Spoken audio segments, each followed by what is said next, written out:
employee should not be expected to stay any later than their finish time unless they have a contractual or other agreement otherwise that they've entered into.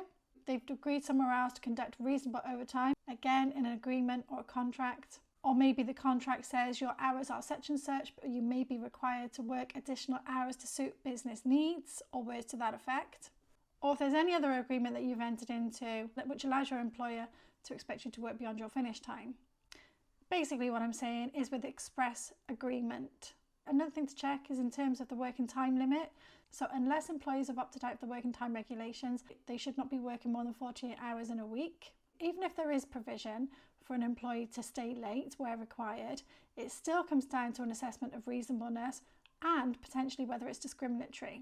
And if none of that exists, if they've refused to work beyond their contracted finish time, an employer should not penalise or punish the employee for not staying. The only exemption is where there is a genuine emergency, where it might be reasonable to ask the employee to stay, but that's going to be an assessment of the circumstances.